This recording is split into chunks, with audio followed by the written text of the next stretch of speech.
Hello दोस्तों, विज्ञान वृक्ष में आप सभी का स्वागत है। आज हम फिर से डिस्कस करेंगे जनरल ऑर्गेनिक केमिस्ट्री का लेक्चर नंबर 3, जो कि पीजीटी एंट्रेंस एग्जामिनेशन के लिए स्पेशली बात करें तो गवर्नमेंट इंटर कॉलेज यूपी में जो वैकेंसी आई है उसके लिए डिस्कस करेंगे। इसके अलावा कोई भी आप एंट्रेंस एग्जामिनेशन के लिए तैयारी कर रहे हो, पीजीटी एंट्रेंस एग्जामिनेशन के लिए, हर एक स्टेट के लिए ये सेशन आपके लिए बेनिफिशियल रहने वाला है। स्टार्ट करते हैं इस क्वेश्चन के सेशन को। आपकी स्क्रीन पे पहला क्वेश्चन है कि इनमें से कौन सा कंपाउंड रिएक्ट करता है CO2 के साथ O2 प्रोड्यूस करता है क्लोज वेसल सबमरीन्स में जैसे यूज किया जाता है। तो इन सभी में K2O मतलब एक तरीके से पोटेशियम के ऑक्साइड की ही बात करी है, और K2O में ये ऑक्सीजन O2 नेगेटिव फॉर्म में प्रेजेंट रहता है। दैट मीन्स पोटेशियम का नॉर्मल ऑक्साइड है ये KO2, यानी कि KO2 माइनस प्रेजेंट है, और O2 माइनस यानी कि super oxide form, super oxide form है। और ये थर्ड KOH तो यहाँ यूज होता ही नहीं है, और K2O2 में O2 या माइनस यानी कि पर ऑक्साइड है। तो अब इसमें से जब आप रिएक्शन करवाओगे, react with CO2 to produce O2 in closed vessel system such as submarines, तो सबमरीन्स में कह लो या फिर जब हम स्पेस में जाते हैं उस केस में क्या होता है, ऑक्सीजन की डेफिशिएंसी हो जाती है और सुपर ऑक्साइड का यूज किया जाता है। चाहे स्पेस हो या फिर सबमरीन्स हो, या फिर सबमरीन्स हो, इन दोनों ही केसेस में सुपर ऑक्साइड का यूज करते हैं फॉर ऑक्सीजन का सोर्स। ये O2 का प्रोडक्शन करते हैं, तो ये KO2 इसका आंसर हो जाएगा, सुपर ऑक्साइड का फॉर्म। और इसके अलावा जो पोटेशियम होता भी है वो अपने सुपर ऑक्साइड के फॉर्म में ज्यादा स्टेबल देखा जाता है एज कंपेयर टू ऑक्साइड, या फिर उसके पर ऑक्साइड फॉर्म की बात करी जाए। अगला क्वेश्चन है कि एल्यूमिना को जब हीट करते हैं कार्बन के साथ नाइट्रोजन एटमॉस्फेयर में तो क्या प्रोड्यूस होता है। एल्यूमिना यानी कि Al2O3, और ये अपने एक्वस फॉर्म में, हाइड्रेटेड फॉर्म में प्रेजेंट होता है। इसको हीट कर रहे हो CO2 के साथ, सॉरी कार्बन के साथ हीट किया in presence of nitrogen atmosphere, nitrogen यानी कि इनर्ट एटमॉस्फेयर प्रोवाइड करते हैं, तो अब एल्यूमिनियम नाइट्रोजन के साथ रिएक्ट करता है इनर्ट एटमॉस्फेयर में और एल्यूमिनियम नाइट्राइड का फॉर्मेशन हो जाता है। एल्यूमिनियम नाइट्राइड आप देख सकते हैं ऑप्शन नंबर C में गिवन है।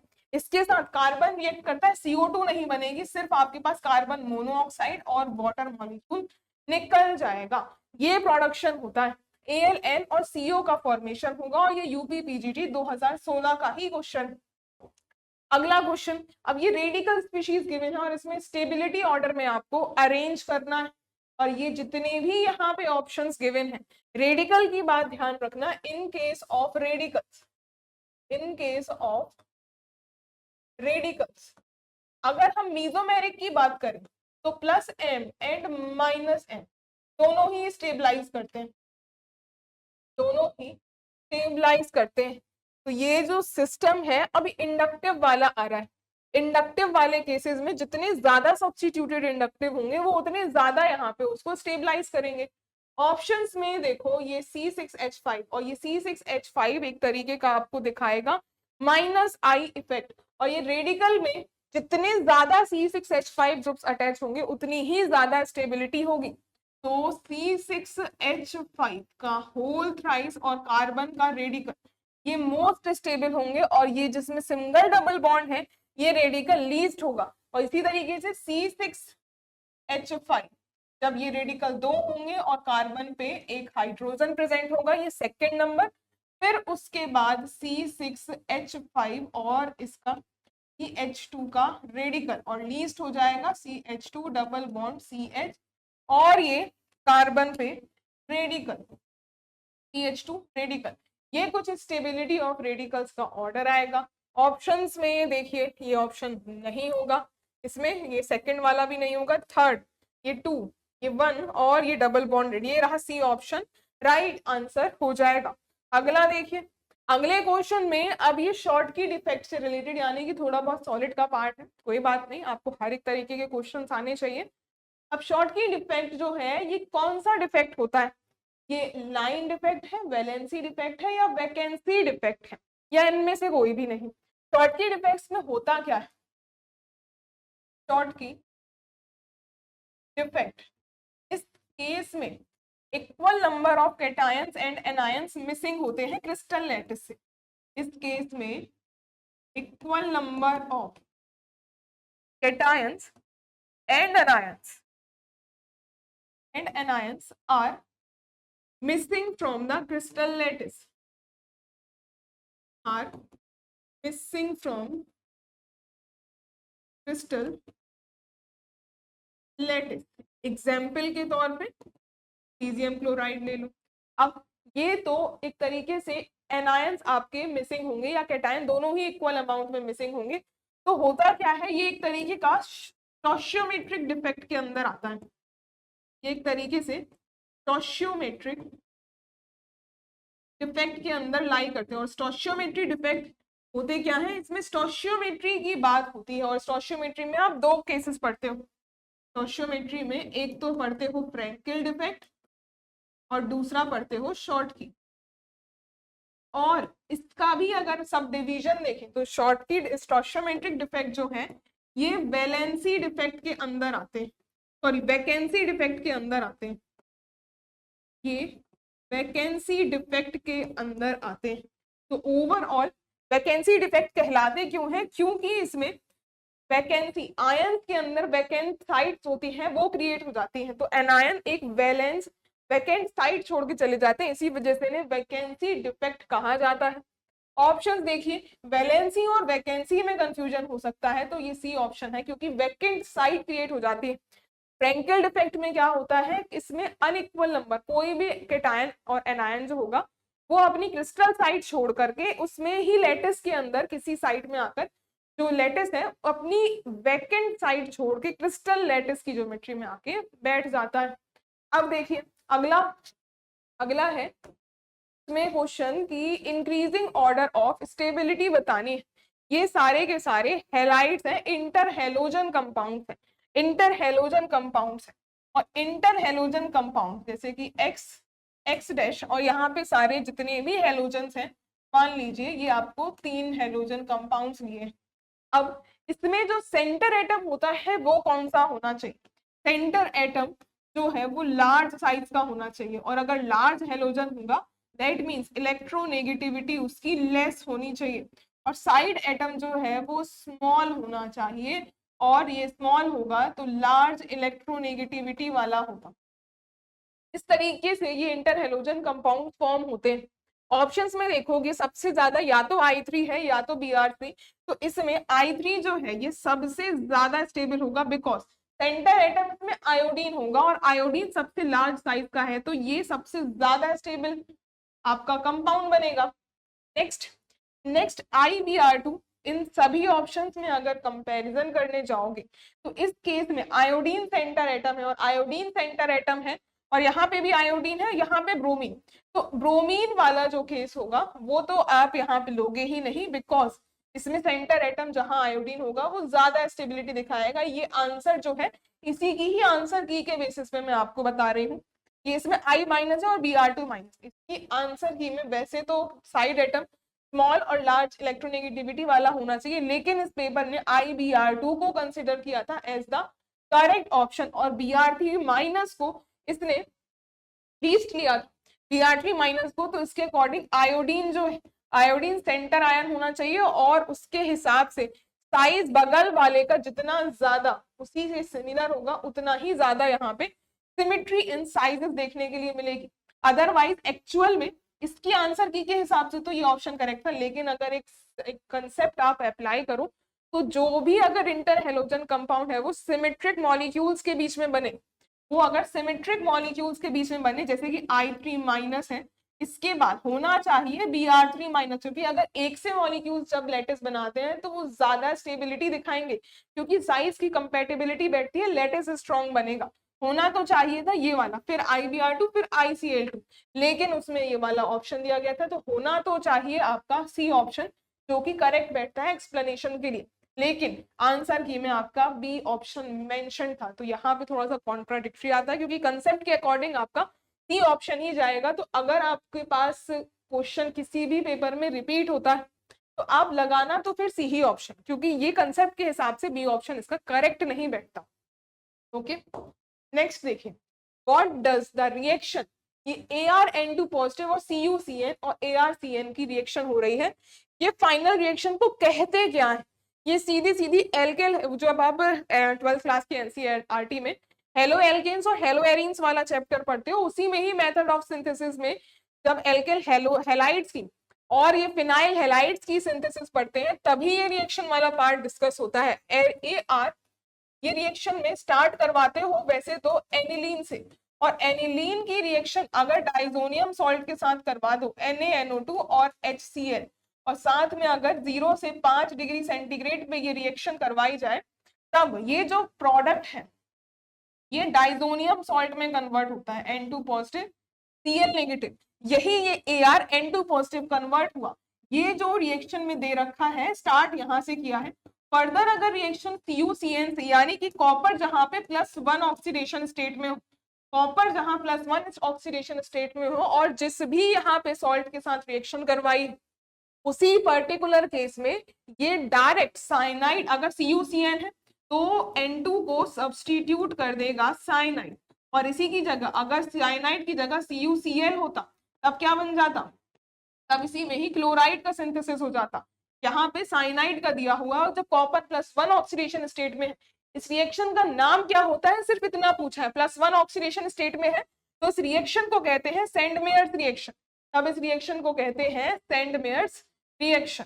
अगला देखिए, और विच of the following reagents undergo, इनमें से कौन से रिएजेंट में रीमर-टीमन रिएक्शन देखने को मिलती है?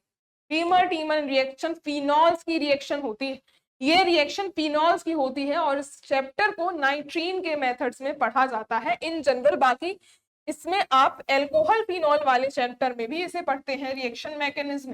रीमर-टीमन रिएक्शन में फिनॉल रिएक्ट करता है क्लोरोफॉर्म के साथ, क्लोरोफॉर्म के साथ रिएक्शन करेगा इन प्रेजेंस ऑफ बेस, किसी भी माइल्ड बेस के साथ आप रिएक्शन करवा सकते हैं।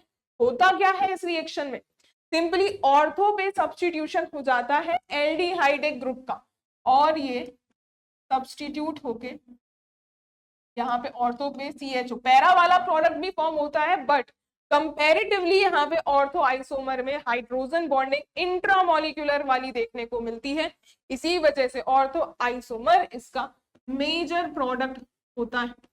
इससे तो क्वेश्चन में कोई मतलब है नहीं, बस इतना है कि यही रीमर-टीमन रिएक्शन होती, यही वाली रीमर-टीमन रिएक्शन होती है, यही रीमर-टीमन रिएक्शन होती है। ऑप्शंस में कौन सा रिएजेंट अंडरगो करेगा, तो फिनॉल अंडरगो करता है दिस काइंड ऑफ रिएक्शन।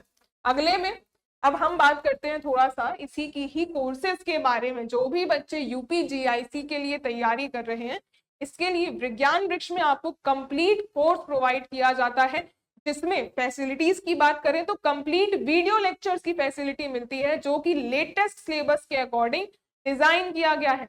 इतना ही नहीं, चैप्टर वाइज असाइनमेंट मिलेंगे और टेस्ट सीरीज भी मिलती है, जो कि एग्जामिनेशन के पैटर्न को देखते हुए ही डिजाइन करी गई है, और साथ में प्रीवियस ईयर क्वेश्चन की फैसिलिटी भी और सॉल्यूशंस के साथ मिलेंगे सारे PYQ, और डाउट फैसिलिटी भी प्रोवाइड करी जाती है with proper guidance time to time जब आपको नीड होगी।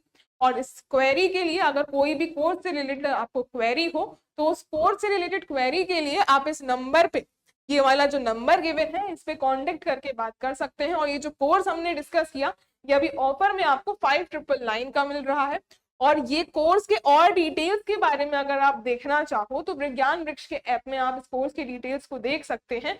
कोर्स को देखने के लिए विज्ञान वृक्ष ऐप में आपको जाना पड़ेगा, जो आप प्ले स्टोर से डाउनलोड कर सकते हैं, अदरवाइज वीडियो के डिस्क्रिप्शन में भी आपको इसका लिंक मिल जाएगा। क्वेश्चंस पे आते हैं, ये रहा अगला क्वेश्चन, और यहाँ पे लुईस एसिडिटी का ट्रेंड पूछा हुआ है, और जितने भी हैं ये बोरॉन के हैलाइड्स ही हैं।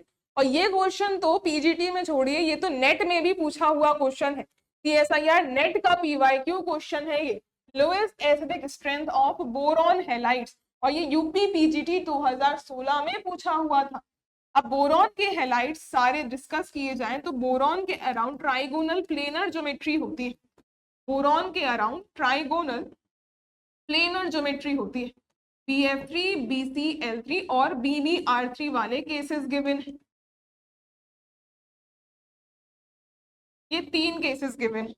अब इसमें अगर लुईस एसिडिटी की बात करें तो बोरॉन के हैलाइड्स में बोरॉन के पास वैकेंट पी होता है, बोरॉन के पास वैकेंट पी ऑर्बिटल होता है और फ्लोरीन के पास होते हैं लोन पे। फ्लोरीन बैक डोनेट कर देता है इसके वैकेंट पी ऑर्बिटल में, इससे सिग्मा बॉन्ड से ये इलेक्ट्रॉन्स विथड्रॉ करेगा और पाई बैक बॉन्ड से इलेक्ट्रॉन्स वापस दे देगा।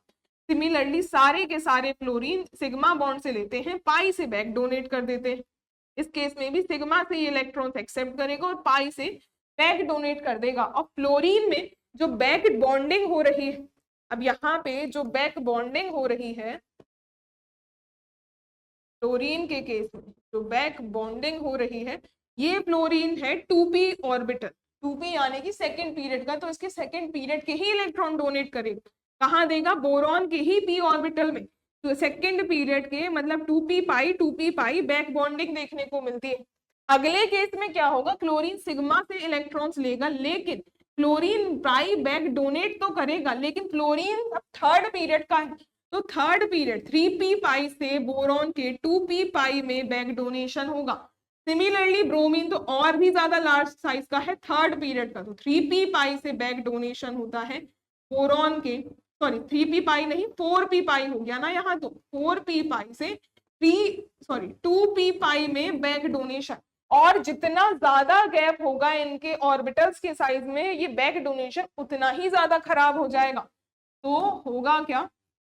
2p पाई ये है बेस्ट ओवरलैपिंग, ये हो जाती है बेस्ट ओवरलैपिंग। इसी वजह से ये बोरॉन केस में सबसे ज्यादा बैक डोनेशन मिलेगा और सबसे अच्छा बेटर ओवरलैप होने की वजह से बोरॉन में लुईस एसिडिक कैरेक्टर घट जाता है, लुईस एसिडिटी इसकी सबसे ज्यादा कम होगी। और इस केस में, लास्ट वाले केस में, बैक बॉन्डिंग सबसे ज्यादा कम होगी क्योंकि साइज में डिफरेंस है, ओवरलैपिंग अच्छी नहीं होगी। तो यहाँ लास्ट वाले में लुईस एसिडिक कैरेक्टर सबसे ज्यादा होगा। क्यों? क्योंकि लुईस एसिडिटी होती क्या है? जिसमें लोन पेयर्स की कमी हो, जो लोन पेयर्स को एक्सेप्ट करने की टेंडेंसी रखते हैं, वही लुईस एसिड होते हैं। अब ये जो बोरॉन है वैकेंट ऑर्बिटल है, फ्लोरीन के केस में तो इसे अच्छे खासे बैक डोनेशन मिल गया, लेकिन फ्लोरीन में नहीं मिल पाया, तो इसके बाहर कहीं से इलेक्ट्रॉन्स लेने की टेंडेंसी ज्यादा रहेगी एज कंपेयर टू फ्लोरीन वाला केस। तो ये ऑर्डर हो जाएगा कुछ इस तरीके का लोएस्ट एसिडिटी का, लोएस्ट एसिडिटी का ऑर्डर जनरल देखें तो BF3 सबसे कम, फिर BCl3, फिर BR3 और फिर BI3। जैसे जैसे हाइड्रोजन का साइज बढ़ेगा ओवरलैपिंग खराब होगी, लोएस्ट एसिडिटी बढ़ती चली जाएगी। ऑप्शंस में देखिए BBR3 की सबसे ज्यादा, फिर BCl3, फिर BF3। C option is the right answer. Next, when a mixture of vapours of acetic acid के मिक्सचर को हीट करते हो फॉर्मिक एसिड के साथ, और साथ में मैग्नस ऑक्साइड का भी रिएक्शन हो रही है 300 डिग्री सेल्सियस पे, तो क्या बनेगा? अब यहाँ पे एसिटिक एसिड लीजिए सबसे पहले CH3COOH और साथ में है फॉर्मिक एसिड HCOOH। इसकी रिएक्शन हीट करवा रहे हो मैग्नस ऑक्साइड के साथ। अब इसको हीट कर रहे हैं 300 डिग्री सेंटीग्रेड पे, तो होता क्या है मैग्नस ऑक्साइड से? अब ये रिएक्शन में फाइनल यहाँ पे जो प्रोडक्ट बनेगा, एक तो एसिटाल्डिहाइड बन जाएगा, एक तो इसमें CH3CHO, ये एक तो इसमें एसिटाल्डिहाइड का फॉर्मेशन हो जाएगा। ऑप्शंस देखो, और इसके अलावा एक तो CO2 भी निकलेगा, एक तो CO2 भी निकलेगा और एक वाटर मॉलिक्यूल भी निकलेगा। इस तरीके से ये प्रोडक्ट्स बनते हैं। फाइनली आपको बताना है HCHO बनेगा? नहीं, HCHO नहीं बनेगा, ये फॉर्मेल्डिहाइड, दिस इज फॉर्मेल्डिहाइड, और बनता क्या है? एसिटाल्डिहाइड, एसिटाल्डिहाइड का फॉर्मेशन होता है। Both CH3CHO and HCHO, formaldehyde बनेगा ही नहीं, सिर्फ एसिटाल्डिहाइड का फॉर्मेशन होता है। सी ऑप्शन करेक्ट होगा। इसके बाद अगला अगला है which one of the following compound जिसकी मैक्सिमम एसिडिक स्ट्रेंथ होगी। मैक्सिमम एसिडिक स्ट्रेंथ इन सभी के जब स्ट्रक्चर्स को ड्रॉ करेंगे तभी आप समझ पाएंगे। ए ऑप्शन में ऑर्थो नाइट्रोफिनो, OH ग्रुप और ऑर्थो पे NO2। बी ऑप्शन में ऑर्थो नाइट्रो बेंजोइक एसिड, ये बेंजोइक एसिड बनाया और ऑर्थो पे NO2 ग्रुप लगा दिया। सी ऑप्शन में मेटा नाइट्रो बेंजोइक एसिड और ये रहा COOH बेंजोइक एसिड, मेटा पे नाइट्रो ग्रुप है। अब para nitro benzoic acid, benzoic acid और ये पैरा पे है NO2 ग्रुप। तो इसके पहले भी हमने जीओसी के लेक्चर्स में बात करी थी कि अगर देखो फिनॉल तो स्टैंड ही नहीं करता कार्बोक्सिलिक एसिड्स के सामने, और कार्बोक्सिलिक एसिड अगर ऑर्थो सब्स्टिट्यूटेड है चाहे कोई भी ग्रुप हो वो सबसे ज्यादा एसिडिक स्ट्रेंथ होगी, इसकी सबसे ज्यादा एसिडिक स्ट्रेंथ होगी।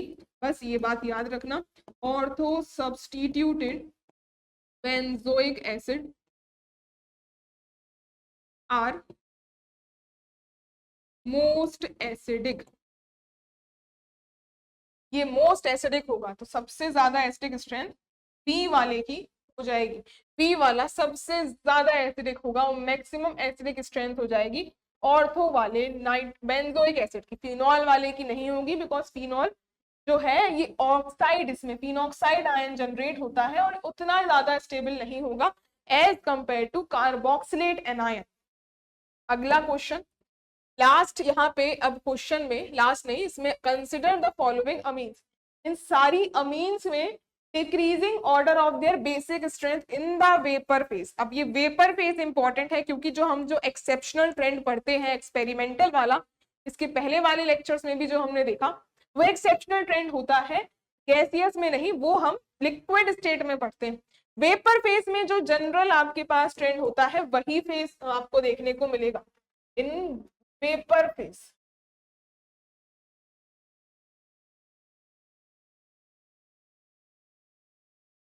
वेपर मतलब कि गैस में, गैस फेज में जो जनरल होगा वही मिलेगा। जनरल का मतलब ये जितने भी मिथाइल वाले हैं, अगर R ग्रुप CH3 है कोई बात नहीं, कोई इसमें एक्सेप्शनल नहीं होगा, 3 डिग्री फिर 2 डिग्री फिर 1 डिग्री फिर 0 डिग्री, चाहे ये मिथाइल हो चाहे ये इथाइल, यही बात होगी।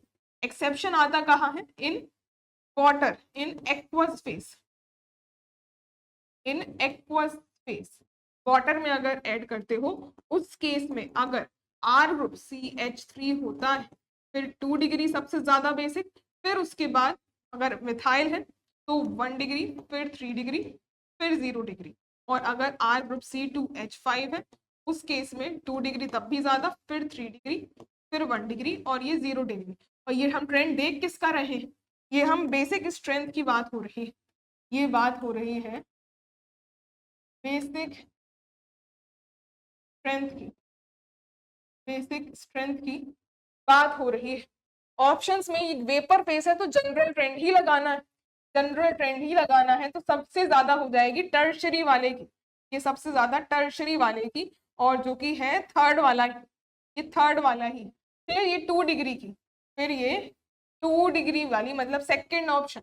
अब ये CH3NH2 और CH3CH2NH2 ये इथाइल ग्रुप और ये मिथाइल ग्रुप, इसमें इथाइल ग्रुप का ज्यादा इंडक्टिव इफेक्ट होगा एज कंपेयर टू मिथाइल। बाकी सेकेंडरी और टर्शरी में डिस्कस नहीं किया क्योंकि उसमें डायरेक्टली 2 मिथाइल ग्रुप्स नाइट्रोजन से अटैच थे। तो अब इन दोनों में कंपैरिजन जब प्राइमरी वालों में स्टैंड करवाओगे तो ये फोर्थ इथाइल वाला जीतेगा और फर्स्ट वाला हार जाएगा। ये वेपर फेस की बातें हैं जो पूछा हुआ था, वेपर फेस में बेसिक स्ट्रेंथ। तो ऑप्शंस में देखिए 3 2 4 1, ये रहा बी ऑप्शन करेक्ट। अगला क्वेश्चन, अगले क्वेश्चन में अब कुछ 3 स्ट्रक्चर्स आपके सामने हैं और इनमें आपको डिक्रीजिंग ऑर्डर ऑफ एसिडिटी बतानी है। डिक्रीजिंग ऑर्डर ऑफ एसिडिटी जब देखोगे तो कार्बोक्सिल के केस में इनके कॉन्जुगेट बेसिस बना लीजिए, CH2 COO- साइनाइड में है और CH2 COO माइनस, और ये टर्शरी नाइट्रोजन का ग्रुप है NR3।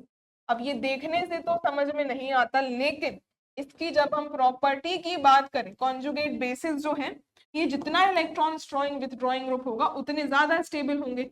-M की बात करते हैं जब, तो नाइट्रोजन पे जब ये NR3 तरीके के ग्रुप आ जाते हैं, ये सबसे ज्यादा स्ट्रेंथ होती है, ये नाइट्रो ग्रुप से भी ज्यादा इलेक्ट्रॉन विथड्रॉइंग होते हैं।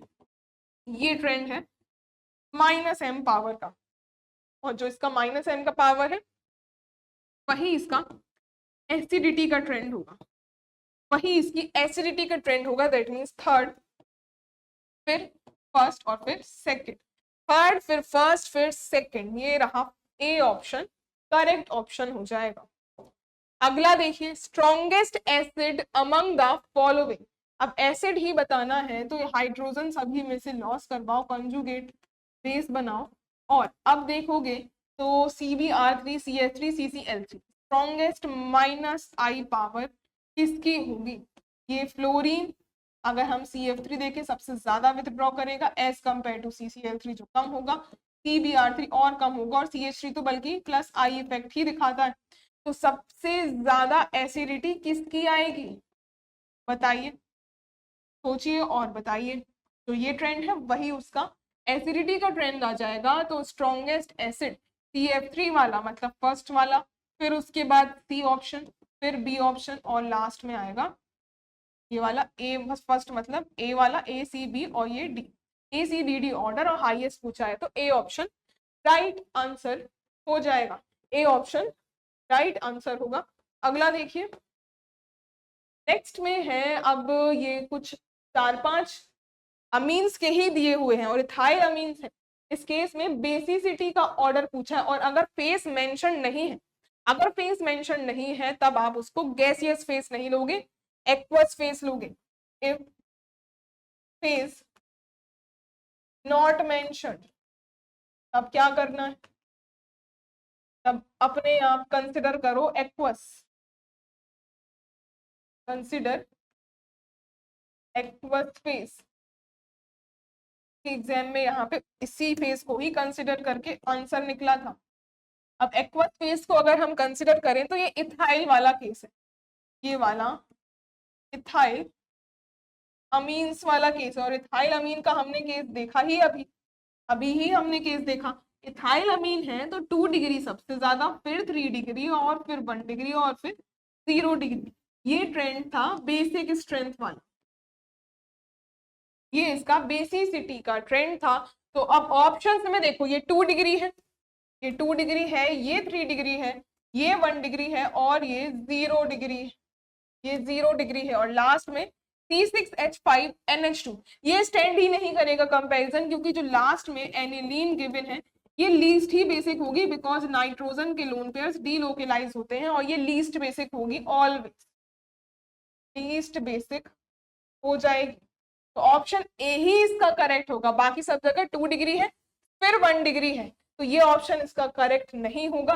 सिर्फ फर्स्ट ऑप्शन में ही आपको करेक्ट ट्रेंड मिल चुका है, बाकी देखने की जरूरत ही नहीं है। In a chemical species the electron density is affected by, किसी भी सिस्टम में केमिकल स्पीशीज में electron density, Joule Thomson effect, ये तो थर्मोडायनेमिक का कंसेप्ट हो गया, तो यहाँ तो बात आएगी ही नहीं कि केमिकल स्पीशीज की हम बात करें, तो ये तो बिल्कुल कंसेप्ट ही ऑपोजिट हो गया। डेंसिटी ऑफ केमिकल स्पीशीज ना, डेंसिटी भी कोई इफेक्ट नहीं डालेगी, ये कोई कंसेप्ट ही नहीं है इलेक्ट्रॉनिक स्टेबलाइजेशन या किसी भी इलेक्ट्रॉन डेंसिटी को चेक करने के। इंडक्टिव इफेक्ट, बिल्कुल इंडक्टिव इफेक्ट, अगर हमारे पास +I ग्रुप्स जितने ज्यादा होंगे, अगर +I ग्रुप्स जितने ज्यादा होंगे उतनी ज्यादा इलेक्ट्रॉन डेंसिटी होगी, इलेक्ट्रॉन डेंसिटी उतनी ही ज्यादा होगी। डी ऑप्शन इसका राइट आंसर होगा, डी ऑप्शन इसका राइट आंसर होगा। इसके बाद अब ये रिएक्शन करवाई हुई है, बोला है HBr रिएक्शन करे अगर एलाइल ब्रोमाइड के साथ पोलर सॉल्वेंट में और पर ऑक्साइड के एब्सेंस में, मतलब पर ऑक्साइड इफेक्ट नहीं लगाना है, और under ordinary condition main product बना है 1,2-डाइब्रोमोप्रोपेन, तो effect responsible for this reaction कौन सा होगा?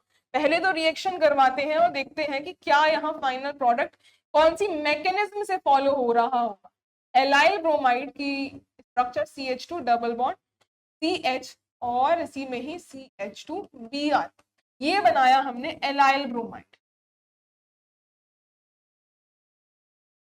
एलाइल ब्रोमाइड की रिएक्शन करवाई है HBr पोलर सॉल्वेंट, मान लीजिए पोलर सॉल्वेंट H2O ही हो गया, कोई भी पोलर सॉल्वेंट हो सकता है, H2O ले लो, कोई अल्कोहल ले लो, चाहे कोई एसिटिक एसिड ले लो, कोई भी पोलर सॉल्वेंट आप ले सकते हैं। अब HBr रिएक्शन अगर नॉर्मल करवाई है, परऑक्साइड इफेक्ट नहीं लगवाया है, तो होगा क्या? सबसे पहले H+ आकर के अटैक करेगा और इस बेंजीन में, और ये जो प्रोडक्ट फाइनली फॉर्म किया है 1,2-डाइब्रोमोप्रोपेन, तो ब्रोमीन लगेगा जस्ट बगल में, तो कार्बोकेटाइन इसी वाले सिस्टम में फॉलो होगा, तो CH3 CH में पॉजिटिव आएगा और CH2 ये है Br। क्योंकि ये हमने क्यों बनाया इसके बाद? बिकॉज फाइनल प्रोडक्ट इसको बोल रखा है कि 1,2 सब्सटीट्यूशन है, फाइनल प्रोडक्ट में बोल रखा है कि 1,2 ब्रोमो सब्सटीट्यूटेड प्रोडक्ट मिल रहा है, ये रिएक्शन में बात कर दी गई है और ये रखा है 1,2-डाइब्रोमोप्रोपेन, 1,2-डाइब्रोमोप्रोपेन, ये प्रोडक्ट फॉर्म हो रहा है। अब इसमें बोला है कौन सा इफेक्ट इसके लिए रिस्पॉन्सिबल होगा। फर्स्ट में दिया है इंडक्टिव हो सकता है। मीजोमेरिक की बात करें तो मीजोमेरिक इफेक्ट यहाँ नहीं लगेगा, क्यों? मीजोमेरिक में पाई इलेक्ट्रॉन का डीलोकलाइजेशन होगा। इंटरमीडिएट जो बन रहा है ब्रोमीन से क्या लगेगा? ब्रोमीन जो ग्रुप है ये -I इफेक्ट लगाएगा दूर बैठ करके, क्योंकि अगर इसका इलेक्ट्रॉनिक डीलोकलाइजेशन होता तो ये बगल वाला जो CH2 है, ये CH2 sp2 होता, तब ये डीलोकलाइजेशन होता, लेकिन ये sp3 है, तो ये ब्रोमीन ग्रुप सिर्फ इंडक्टिव इफेक्ट ही लगाएगा। और वैसे भी हेलोजेंस में -I ज्यादा डोमिनेटिंग होता है, और -I डोमिनेटिंग है तो ये CH2 में यहाँ पे -I इफेक्ट रिस्पॉन्सिबल होगा। इसके अलावा CH3 का भी +I इफेक्ट देखने को मिलेगा, बिल्कुल +I इफेक्ट देखने को मिलेगा। इलेक्ट्रोमेरिक इफेक्ट भी नहीं, मीजोमेरिक नहीं, हाइपर कॉन्जुगेशन एक हद तक देखने को मिल सकता है, लेकिन जो हैलाइड है दैट इज रिस्पॉन्सिबल और वो सिर्फ इंडक्टिव इफेक्ट लगाएगा, हाइपर कॉन्जुगेशन नहीं लगेगा। इंडक्टिव इसका आंसर हो जाएगा, इंडक्टिव इसका फाइनल आंसर हो जाएगा। अगला देखिए क्वेश्चन। अब इस क्वेश्चन में सीधा आपको बेसिक स्ट्रेंथ पूछी हुई है, यहाँ पे बेसिक स्ट्रेंथ पूछी हुई है, और ये कुछ सिस्टम है अमीन्स वाले, कुछ एरोमेटिक और कुछ एलिफेटिक।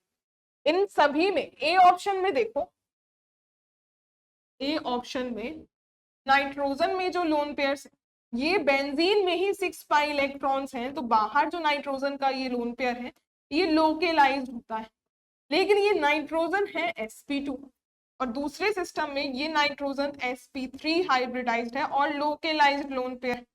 इसके बाद ये वाला नाइट्रोजन अमाइड में है, ये दोनों के दोनों इसमें डीलोकेलाइज्ड, ये वाले डीलोकेलाइज्ड सिस्टम है। और एनिलीन में भी पता है हमें कि डीलोकेलाइज्ड होता है, तो डीलोकेलाइज्ड तो लीस्ट वाले होंगे।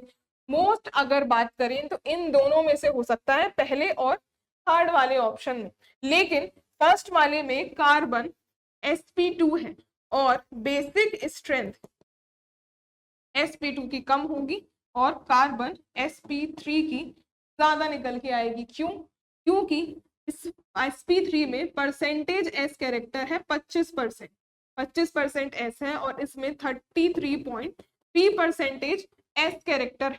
s कैरेक्टर अगर बात करी जाए ये डायरेक्टली प्रोपोर्शनल होता है इलेक्ट्रोनेगेटिविटी के। अब परसेंटेज s इधर ज्यादा है तो इसकी इलेक्ट्रोनेगेटिविटी ज्यादा है, और ये इलेक्ट्रोनेगेटिविटी ज्यादा रखेगा तो इसके इलेक्ट्रॉन डोनेट करने की टेंडेंसी कम होगी as compare to carbon. Sorry, carbon तो होगा ही नहीं, यहाँ पे नाइट्रोजन है ना, यहाँ नाइट्रोजन है, तो इसमें नाइट्रोजन की ही बात करेंगे। कोई भी इन जनरल कार्बन हो चाहे नाइट्रोजन हो, सेम एटम में कंपैरिजन होल्ड करते हैं, तो उसका sp3 ज्यादा बेसिक होगा as compare to nitrogen sp2, as compare to nitrogen sp2 system. अगला देखिए, which of the following will not show aromaticity, इनमें से कौन सा एरोमेटिक कैरेक्टर नहीं दिखाएगा? फर्स्ट ये तो है सल्फर वाला सिस्टम, थायोफीन। ये थायोफीन है और ये बहुत ज्यादा एरोमेटिक होता है, हाईएस्ट एरोमेटिसिटी दिखाता है, और फ्यूरान और पायरोल से भी ज्यादा एरोमेटिक होता है। 6 पाई इलेक्ट्रॉन्स के साथ ये हाईली एरोमेटिक होता है। अब ये सिस्टम जो है इसमें तो कहां से ही एरोमेटिसिटी आएगी, ये तो सेचुरेटेड हाइड्रोकार्बन है। तो जो हमने 3 कंडीशंस देखी थी एरोमेटिसिटी वाली, उन कंडीशंस के अकॉर्डिंग होगा क्या, उन कंडीशंस के अकॉर्डिंग ये साइक्लिक मॉलिक्यूल तो है लेकिन प्लेनर नहीं है, प्लेनर नहीं, तो ये नॉन एरोमेटिक होगा। इसके अलावा ये बी ऑप्शन में जब ये लोन पेयर देखो, ये लोन पेयर मिला करके 6 पाई इलेक्ट्रॉन्स मिलेंगे, 6 पाई इलेक्ट्रॉन्स हो जाएंगे, तो will not show aromatic character, तो ये 6 पाई इलेक्ट्रॉन्स, तो ये एरोमेटिक होगा। इसके अलावा ये नाइट्रोजन के लोन पेयर, ये प्यूरान वाला जो सॉरी पायरोल वाला केस है, ये इलेक्ट्रॉन डीलोकेलाइज होंगे 6 पाई इलेक्ट्रॉन्स के साथ, ये भी एरोमेटिक ही होता है, ये सिस्टम भी एरोमेटिक ही काउंट किया जाता है। तो ऑप्शन इसका सी ऑप्शन करेक्ट आंसर हो जाएगा। अगला देखिए, नेक्स्ट क्वेश्चन में पूछा हुआ है pyrrole does not show basic properties because, pyrrole में बेसिक कैरेक्टर नहीं होता है। पायरोल नाइट्रोजन की 5 मेंबर की रिंग, दिस इज पायरोल, और अभी ही हमने देखा ये एरोमेटिक होता है क्योंकि इसके इलेक्ट्रॉन डीलोकेलाइज होते हैं रिंग में, की वजह से ये 6 पाई इलेक्ट्रॉन्स का सिस्टम होता है और एरोमेटिक कहलाता है, और ये एरोमेटिक कहलाता है। एरोमेटिक कहलाएगा क्योंकि ये लोन पेयर्स डीलोकेलाइज है, डीलोकेलाइज्ड लोन पेयर है तो ये लेस बेसिक है, डीलोकेलाइज्ड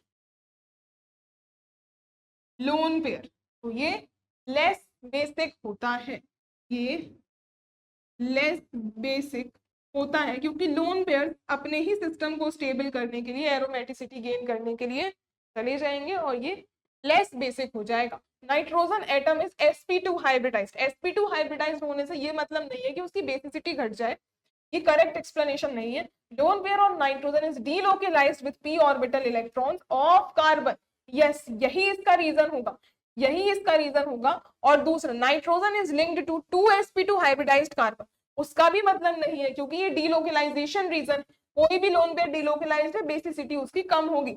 it is a planar molecule, planar molecule है लेकिन उसके बेसिसिटी से उसका मतलब नहीं होता, बेसिसिटी से उसका मतलब नहीं होता। अगला देखिए, नेक्स्ट क्वेश्चन में यहाँ पे कुछ स्टेटमेंट्स गिवन है और कौन सा इनकरेक्ट स्टेटमेंट है देखते हैं। Benzene undergoes nitration more easily in comparison to nitrobenzene, benzene, ये बेंजीन बनाया और दूसरा कंपैरिजन कर रहे हो नाइट्रोबेंजीन से, ये रहा नाइट्रोबेंजीन, इन दोनों में नाइट्रेशन करवाना है, दोनों में नाइट्रेशन करवाने के लिए करना क्या होता है, कंसंट्रेटेड HNO3 और साथ में कंसंट्रेटेड H2SO4, दोनों में ही आपको ये ऐड करना पड़ेगा। तो किसमें रिएक्शन फास्ट होगी, ये नाइट्रेटिंग मिक्सचर है और इस नाइट्रेटिंग मिक्सचर से मिलता क्या है, इस नाइट्रेटिंग मिक्सचर से हमें मिलता है NO2 पॉजिटिव और इसका ही हमें एडिशन करवाना पड़ता है, इसका ही हमें एडिशन करवाना पड़ता है। तो ओवरऑल होता क्या है, बेंजीन देती है सब्स्टिट्यूशन रिएक्शन और NO2 पॉजिटिव है, दैट मींस ये इलेक्ट्रोफिलिक सब्स्टिट्यूशन रिएक्शंस हैं, these are electrophilic substitution reactions, these are electrophilic substitution reaction, ये इलेक्ट्रोफिलिक सब्स्टिट्यूशन रिएक्शंस होती हैं और ये रिएक्शन कहाँ फास्ट होगी, जब ये स्टार्टिंग मटेरियल में रिएजेंट में न्यूक्लियोफिलिसिटी ज्यादा होगी। ये जो रिएक्शंस हैं, रिएजेंट जो है स्टार्टिंग मटेरियल जो है वो अगर उस केस में न्यूक्लियोफिलिसिटी, केस में अगर न्यूक्लियोफिलिसिटी ज्यादा होगी तो रेट फास्ट होगा और यही हमें पूछा है। अब NO2 ग्रुप जो होता है ये इलेक्ट्रॉन विथड्रॉइंग ग्रुप है, this is electron withdrawing group और इलेक्ट्रॉन विथड्रॉइंग ग्रुप इसमें कोई ग्रुप नहीं है तो रेट, बेंजीन में कोई इलेक्ट्रॉन विथड्रॉइंग ग्रुप नहीं है तो ये क्या करेगा, इसकी इलेक्ट्रॉन डेंसिटी इस रिंग की, इलेक्ट्रॉन डेंसिटी रिंग की डिक्रीज हो जाएगी, तो न्यूक्लियोफिलिसिटी डिक्रीज हो जाएगी, जिसकी वजह से रेट कम हो जाएगा। तो रेट की बात हो रही थी, बेंजीन में फास्ट होगा एज कंपेयर टू नाइट्रोबेंजीन। तो ऑप्शन के हिसाब से बेंजीन अंडर को नाइट्रेशन मोर इजीली, तो बिल्कुल सही है ये स्टेटमेंट। हमें इनकरेक्ट की बात करनी है, तो सही निकला। अब next, para nitrophenol is more soluble in water than ortho isomer का भी बात करेंगे। पैरा पे फिनॉल बनाओ, पैरा पे और नाइट्रो लगाओ और फिनॉल बनाओ, का ही फिनॉल और ऑर्थोआइसोमर की बात हुई। देखो ऑर्थोआइसोमर में अभी हमने बात करी भी थी कि ये हाइड्रोजन बॉन्डिंग होती है, इसमें हाइड्रोजन बॉन्डिंग होती है इंट्रामॉलिक्यूलर, इसमें इंट्रामॉलिक्यूलर हाइड्रोजन बॉन्डिंग होती है।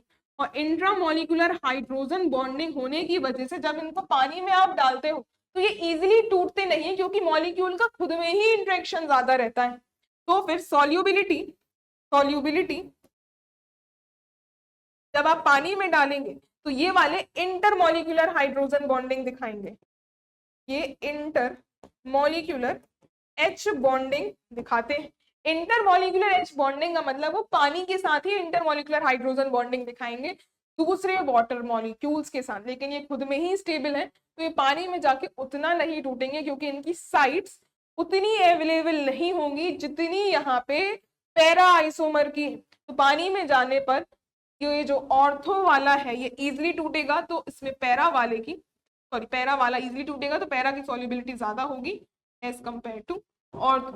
Para isomer is more soluble, तो बिल्कुल ये भी स्टेटमेंट करेक्ट ही है। Only compound containing benzene are aromatic, नहीं भाई ऐसा किसने कह दिया, यही इसका इनकरेक्ट स्टेटमेंट होगा। क्यों? क्योंकि एरोमेटिक अगर बेंजीन नहीं भी है, अभी आपको कितने सारे सिस्टम आपने पढ़े भी होंगे, ये मान लीजिए ये क्या बेंजीन रिंग है लेकिन ये एरोमेटिक है, क्या ये बेंजीन रिंग है? नहीं, लेकिन ये भी एरोमेटिक है। इसके अलावा बेंजीन रिंग के अलावा आप जैसे पायरोल का ही केस देख लो, क्या ये बेंजीन है? नहीं, लेकिन ये भी एरोमेटिक है। सल्फर लगा है तो ये भी एरोमेटिक है, ऑक्सीजन लगा है तो भी ये एरोमेटिक है। तो एक नहीं, बहुत n नंबर ऑफ कंपाउंड्स हैं जिसमें बेंजीन नहीं है तो भी वो एरोमेटिक है। These all are aromatic compounds. Okay, तो ये स्टेटमेंट बिल्कुल गलत हो जाएगी। और tetra ethyl lead is used as anti knocking compound, बिल्कुल करेक्ट स्टेटमेंट है। क्यों? क्योंकि जो एंटी नॉकिंग की बात हो रही है ये एक तरीके से जैसे कार्स होती हैं, कार्स में एक ऐसा जो हमारे पास पेट्रोल होता है, कोई ऐसा रिएजेंट डाल दे जो कि फ्यूल के कंबशन को कम कर दे, और उसी रिएजेंट को हम एंटी नॉकिंग एजेंट कहते हैं। फ्यूल का कंबशन कम हो और जिससे जो आपकी कार है वो कम पेट्रोल में चले और साथ के साथ आपकी जो कार में बम्प भी कम आए, उसी को ही एंटी नॉकिंग एजेंट कहा जाता है। और tetraethyl lead is a famous anti knocking agent. ये स्टेटमेंट भी करेक्ट है, ऑल स्टेटमेंट्स आर करेक्ट, लेकिन थर्ड वाली इनकरेक्ट है। अगला क्वेश्चन नेक्स्ट में है, एसिडिटी ऑफ फिनॉल का रीजन क्या है? फिनॉल की एसिडिटी का रीजन क्या है? फिनॉल कोई भी एसिड होता है वो H+ लॉस करता है, और H+ लॉस करके अगर वो स्टेबल कंजुगेट बेस होता है तो वो अच्छा एसिड होता है। तो ये बना फिनॉक्साइड आयन, और फिनॉक्साइड आयन की स्टेबिलिटी का रीजन क्या है? ये नेगेटिव चार्ज इज डीलोकेलाइज्ड, और ये डीलोकेलाइजेशन की वजह से स्टेबल है। It is stable due to delocalization, और डीलोकेलाइजेशन का मतलब ही होता है यहाँ पे रेजोनेंस है, यहाँ पे रेजोनेंस की वजह से ये स्टेबल है। ऑप्शंस में बेंजीन रिंग की वजह से, और दूसरा देखो हाइड्रोक्सिल ग्रुप। देखो अगर कोई भी रिंग में बेंजीन रिंग होती भी, लेकिन अगर बीच में कोई sp3 सेंटर हो जाता तो डायरेक्टली बेंजीन रिंग नहीं कह सकते, डीलोकेलाइजेशन रेजोनेंस रिस्पॉन्सिबल फैक्टर कहलाता है।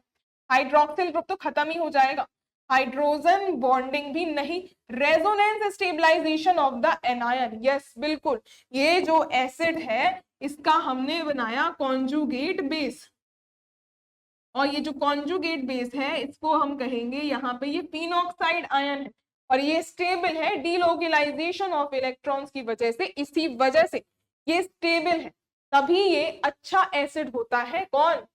फिनॉल। यही इसका रीजन होगा, तो लास्ट वाला ही इसका करेक्ट आंसर आएगा। अगला देखिए, इनमें से कंपाउंड में एरोमेटिक नेचर कंपेयर करवाना है। इस सारे कंपाउंड्स का एरोमेटिक बिहेवियर को कंपैरिजन करवाना है। ए ऑप्शन में दिया हुआ है फ्यूरान, ए ऑप्शन में दिया हुआ है फ्यूरान। फ्यूरान मतलब ऑक्सीजन वाला 5 मेंबर की रिंग। बी ऑप्शन में है पायरोल, पायरोल यानी कि नाइट्रोजन वाला, नाइट्रोजन है तो हाइड्रोजन भी आएगा। सी ऑप्शन में थायोफीन मतलब सल्फर वाला, और साइक्लोब्यूटीन, ये है साइक्लोब्यूटीन, एक ही ये रहा ब्यूटीन। अब इनमें से एरोमेटिसिटी की बात करें तो लास्ट वाला तो नॉन एरोमेटिक ही, ये तो लीस्ट ही होगा। This is non aromatic. क्यों भाई? क्योंकि ये दोनों सेंटर्स sp3 हैं इसमें। अब ये तो सारे एरोमेटिक हैं, लेकिन होता क्या है सल्फर में, इसमें रेजोनेंस एनर्जी इसकी बहुत ज्यादा होती है, इसकी रेजोनेंस एनर्जी बहुत ज्यादा होती है, क्योंकि इसमें 9 रेजोनेटिंग स्ट्रक्चर बनते हैं, रिवर्स रेजोनेंस भी हो जाता है, तो ये बहुत ज्यादा स्टेबल होती है, रेजोनेंस एनर्जी इसकी बहुत ज्यादा होती है। तो अगर हम एरोमेटिक स्ट्रेंथ का ऑर्डर लिखें, एरोमेटिसिटी का जब ऑर्डर देखने जाते हैं, तब ये जो सल्फर कंटेनिंग है सी वाला थायोफीन सबसे ज्यादा एरोमेटिक आएगा। अब इन दोनों में बात करें, इन दोनों में नाइट्रोजन इलेक्ट्रोनेगेटिविटी के बेसिस पे आंसर आएगा, इलेक्ट्रोनेगेटिविटी ऑक्सीजन की ज्यादा होती है एज कंपेयर टू नाइट्रोजन। तो ये इलेक्ट्रॉन जो होंगे देगा जरूर रिंग में, लेकिन कंपेरेटिवली नाइट्रोजन के कंपैरिजन में थोड़े कम, ये कम इलेक्ट्रॉन देगा, कम डिलोकलाइजेशन होगा, एरोमेटिक नेचर थोड़ा कम आएगा एज कंपेयर टू पायरोल। तो ऑप्शन में इसके बाद बी आएगा, फिर आएगा ए, और लीस्ट है ये डी वाला जिसमें एरोमेटिक नेचर ही नहीं है। ये CBAD ऑर्डर होगा, पूछा था जो मोस्ट एरोमेटिक हो, मोस्ट एरोमेटिक है थायोफीन। अगला क्वेश्चन, अब यहाँ पे which of the following will not be stabilized by resonance, कौन सा रेजोनेंस से स्टेबलाइज्ड नहीं है? ए ऑप्शन में ओपन करके लिखोगे जब तो CH2 माइनस, साथ में N डबल बॉन्ड O, और ये नेगेटिव, बिल्कुल यहाँ रेजोनेंस है, पाई इलेक्ट्रॉन्स डिलोकलाइज हो रहे हैं। बी ऑप्शन में CH2 माइनस, और ये साइनाइड में ट्रिपल बॉन्ड्स होते हैं, ये भी डिलोकलाइज हो रहे हैं, यहाँ भी रेजोनेंस है। सी ऑप्शन में C2H5 मतलब कि CH3 CH2 और ऑक्सीजन पे नेगेटिव चार्ज है। अब यहाँ कोई पाई बॉन्ड नहीं है तो कोई डिलोकलाइजेशन नहीं है, यहाँ इस केस में no delocalization, therefore no resonance, therefore no resonance। यही पूछा था कि कहाँ पे रेजोनेंस नहीं होगा, जो रेजोनेंस स्टेबलाइज्ड नहीं है। C option is not resonance stabilized. Last option की भी बात कर लेंगे, ये है फिनॉक्साइड आयन, जो हमने अभी ही फिनॉल के केस में बनाया था। फिनॉक्साइड आयन में तो आपको क्लियरली दिख रहा है, हमने इसका डिस्कस किया भी था, रेजोनेंस डिलोकलाइजेशन होता है, तो सिर्फ यहाँ पे सी में कोई डिलोकलाइजेशन नहीं है, यही करेक्ट होगा। नेक्स्ट क्वेश्चन में अब मोस्ट एसिडिक कंपाउंड ढूंढना है, क्रीसॉल के आइसोमर्स दिए हैं और फिनॉल से कंपैरिजन करवाना है। अब फिनॉल तो जनरली सबको पता ही है, ये है ए वाला। क्रीसॉल क्या होता है? फिनॉल तो उसमें होगा ही, फिनॉल तो होगा ही। अब क्रीसॉल में CH3 ग्रुप आ जाता है, ऑर्थो आइसोमर है तो मतलब ऑर्थो पे CH3 ग्रुप, ये क्रीसॉल होगा ऑर्थो वाला। फिर बी के बाद सी में मेटा क्रीसॉल, मेटा आइसोमर बना दो OH, और ये रहा CH3। डी ऑप्शन में पैरा क्रीसॉल, ऑक्सीजन OH, और ये रहा CH3। ये सारे के सारे हमने स्ट्रक्चर्स बना लिए हैं। अब इन सभी की एसिडिक स्ट्रेंथ यानी कि H+ हटाइए, हर जगह से H+ हटाएंगे। अब इसके कॉन्जुगेट बेस की स्टेबिलिटी को चेक करेंगे। Acidity is directly proportional to stability of conjugate base, it is directly proportional to stability of conjugate base conjugate base की स्टेबिलिटी पे डायरेक्टली प्रोपोर्शनल होगी।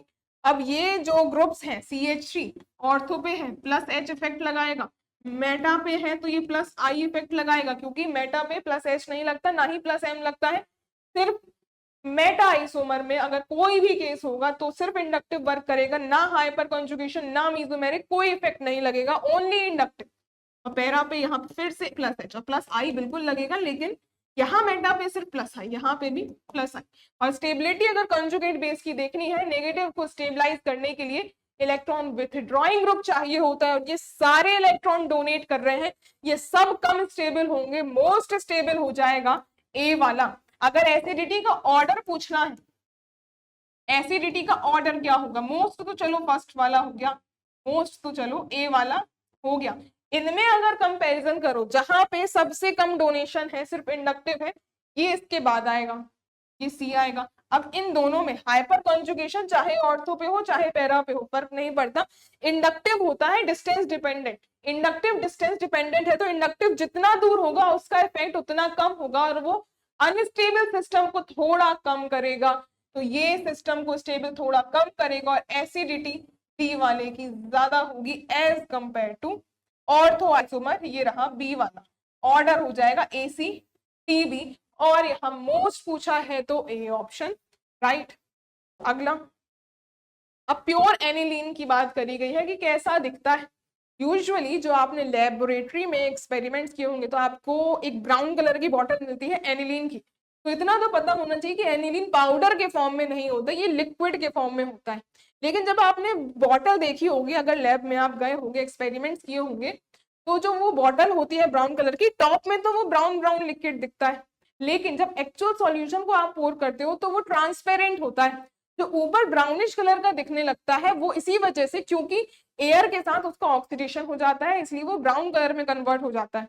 पहली चीज ऑप्शन से एलिमिनेट करने के लिए, ब्राउन कलर का लिक्विड होता है, कलरलेस सॉलिड, सॉलिड नहीं होता, तो सॉलिड वाले तो आप काट ही दो। और अगर ये प्योर फॉर्म में है, अगर ये प्योर एनिलीन है तो ये कलरलेस होगा। अगर जो ब्राउन हमें दिखने लगता है वो इसका ऑक्सीडाइज्ड फॉर्म होता है, ये अगर इसके ऑक्सीडाइज्ड फॉर्म देखोगे तब ये ब्राउन कलर का हो जाता है, एयर के साथ ऑक्सीडाइज होकर के। प्योर की बात थी तो वो कलरलेस लिक्विड होगा, कोई कलर उसमें देखने को नहीं मिलता।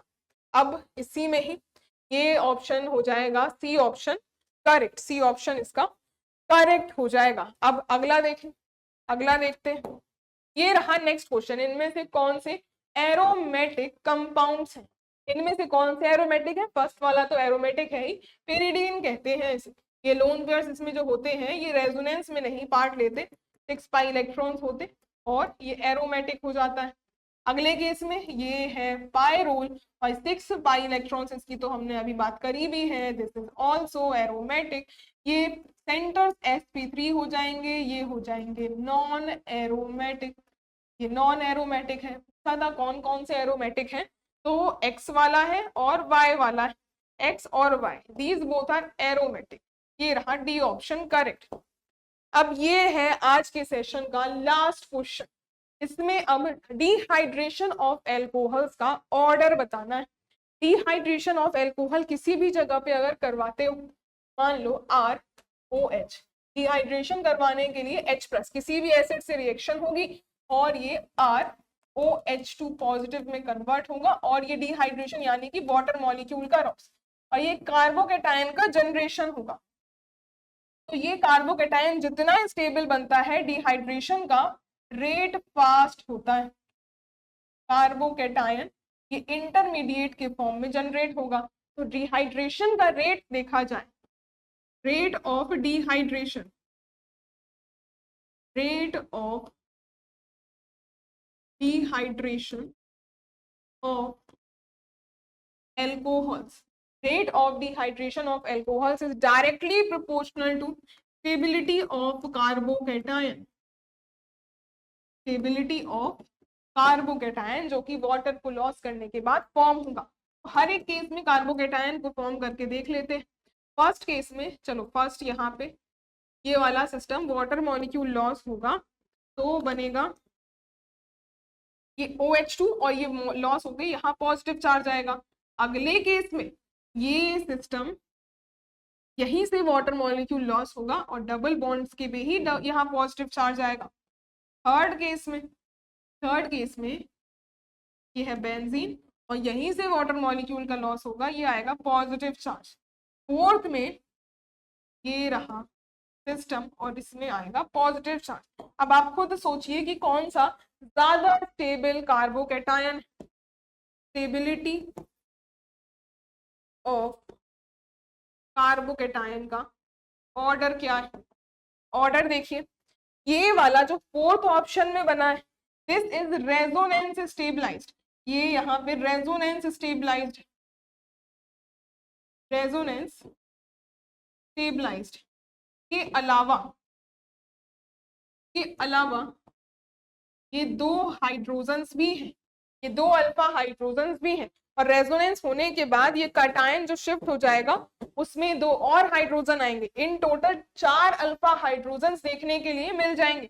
तो ओवरऑल ये केस में देखोगे तो रेजोनेंस तो नहीं, सिर्फ ये 4 अल्फा हाइड्रोजन रिस्पॉन्सिबल हैं। बाकी ये जो कार्बोकैटायन फॉर्म हुआ है ये sp2 सिस्टम पे फॉर्म हुआ है। ये बेंजीन में तो और भी ज्यादा अनस्टेबल हो जाएगा, क्योंकि पूरी की पूरी बेंजीन रिंग में जो कार्बोकैटायन बनता है वो बहुत अनस्टेबल होगा। अब देखिए ऑप्शंस। अब ऑप्शंस में ये जितने भी सिस्टम है, फोर्थ वाला मोस्ट स्टेबल, फिर उसके बाद फर्स्ट वाला, और जितना ज्यादा बेंजीन में एरोमेटिक कैरेक्टर उसमें पॉजिटिव चार्ज लेस स्टेबल होगा। थर्ड वाला तो लेस हो जाएगा, फिर आ जाएगा बीच में सेकंड वाला, और यही इसकी डिहाइड्रेशन का रेट हो जाएगा। सेम इसका रेट होगा डिहाइड्रेशन ऑफ एल्कोहल्स का।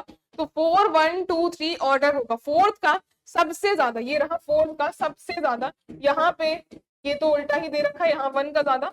4 1 2 3 एग्जैक्टली सेम ऑर्डर आपको सी ऑप्शन में देखने के लिए मिलेगा। एग्जैक्टली सेम ऑर्डर आपको देखने के लिए मिलेगा। तो इधर पे हमने जीओसी के फिर से डिफरेंट कंसेप्ट यहाँ पे इस सेशन में डिस्कस किए। आई होप आपको ये लेक्चर समझ में आया होगा। हमने इन डिटेल कोशिश करी है जितना पॉसिबल होता है, हर एक कंसेप्ट के डिटेल तक हमने उसका एनालिसिस और पूरा डेटा समझा है। आई होप आपको ये वीडियो समझ में आई होगी। मिलते हैं फिर किसी एक और नए इंटरेस्टिंग टॉपिक के साथ। Thank you so much.